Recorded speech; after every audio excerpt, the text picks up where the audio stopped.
The galaxy had seen many wars. It had watched empires crumble into dust, watched species rise and fall like tides against alien moons, watched suns go dark over the graves of civilizations that had once believed themselves eternal. The Galactic Council of Sentient Species had recorded 47 extinction-level conflicts in the last 10,000 years. They had catalogued them with the cold efficiency of bureaucrats: date, species involved, outcome, survivors. None of those records contained the word humanity. That was about to change. The colony ship Pale Wanderer was not a warship. It was a seed, carrying 4,000 humans away from an overcrowded Earth toward the green promise of Kepler 442b. Scientists, farmers, teachers, doctors, and children.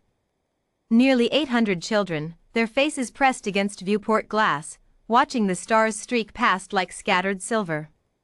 Warlord Zareth had chosen it specifically because of the children. The Vreth Dominion did not believe in half measures. When you wanted to break a species, truly break them, snap the spine of their collective will, you did not attack their soldiers. Soldiers expected death. They had made peace with it, trained for it, perhaps even secretly welcomed it. No. You attacked what they loved. You made them watch. You made them understand, in the most primal language any thinking creature possessed, that they were powerless. Zareth's fleet of 32 warships dropped out of hyperspace around the Pale Wanderer like a closing fist. The colony ship had no weapons. It had a distress beacon. It broadcast on every frequency known to the Galactic Council. Then the Vreth opened fire. The signal reached Commander Darian Voss 47 minutes later. He was in the middle of a tactical briefing on Outpost Meridian when the room's emergency klaxon cut every voice to silence. The holographic display dissolved, replaced by a single pulsing red coordinate, and the fragmented audio from the Pale Wanderer's last transmission. Children screaming. The room did not breathe. Darian Voss was not a tall man. He was compact, weathered, with the kind of face that had stopped being young long before his body agreed. He had 31 years of service across 4 frontier conflicts. He had buried soldiers, written letters to mothers, stood at more gravesites than he could number. People who served under him said he had 2 modes, calm and dangerously calm. What came over his face now was neither. It was something older. Something that lived underneath rank and protocol and civilization, in the same dark place that had once driven early humans to walk toward predators larger than themselves, clutching nothing but sharpened stone, and win. "Get me the 7th Armada," he said. His voice was quiet. That was the part that frightened his officers most. All of it. "Commander, authorization for full fleet deployment requires Council APPR. Get me the 7th Armada." He turned to look at the officer who had spoken. "I will not say it again." No one said it again. The Galactic Council convened an emergency session 6 hours later, summoned by the distress signal and by the unprecedented sight of humanity's 7th Armada, 89 warships, moving through Council-neutral space at maximum burn, heading directly for Vreth Dominion territory. Ambassador Sealvon of the Korath Collective opened her remarks carefully. "The loss of civilian life is, of course, deeply regrettable. However, the Vreth Dominion has contested human expansion into the Kepler corridor for. They killed children." The human representative, Minister Asha Reyes, did not raise her voice. She didn't need to.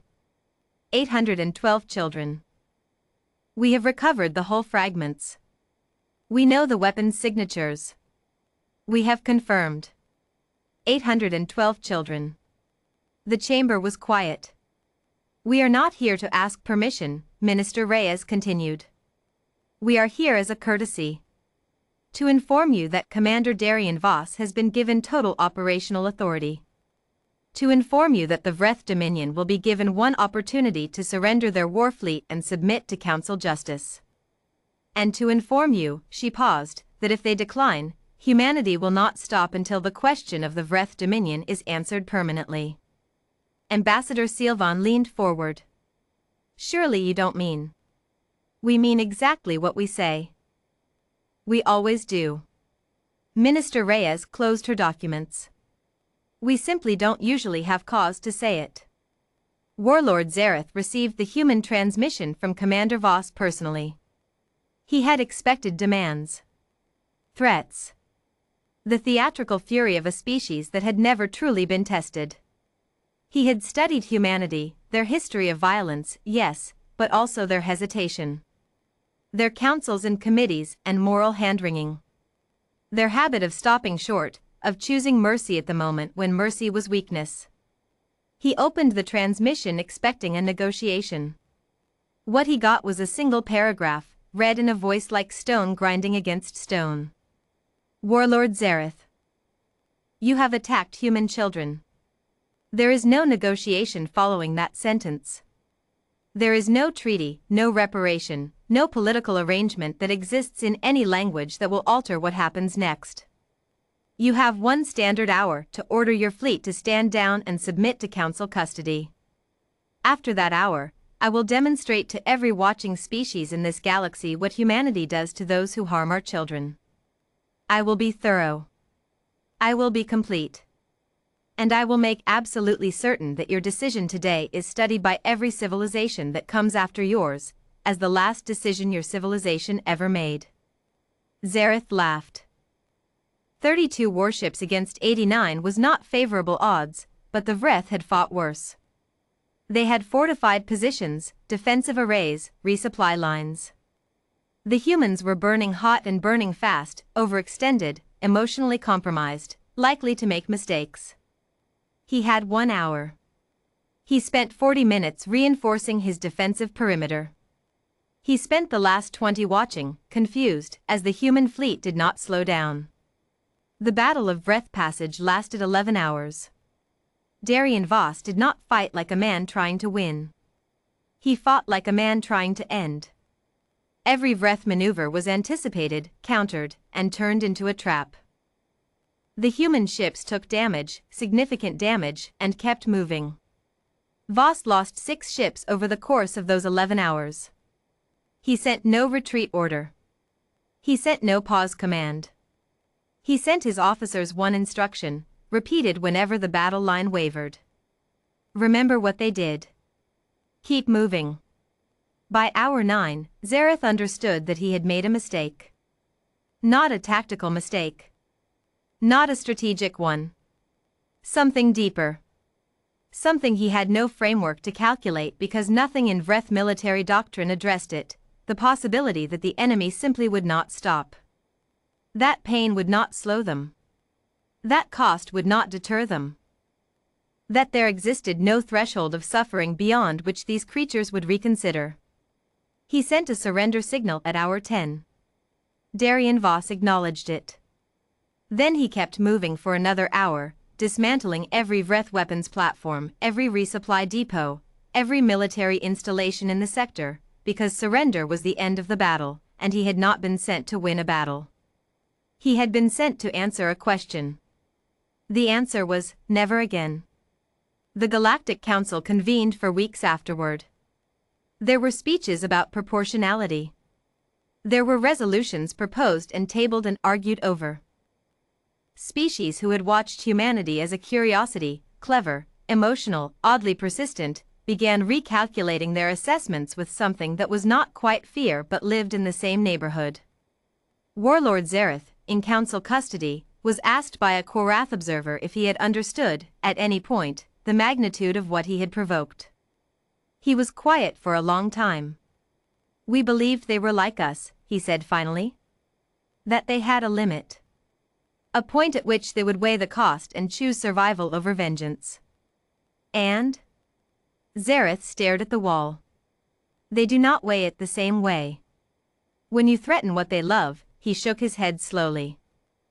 They stop calculating entirely. They simply come.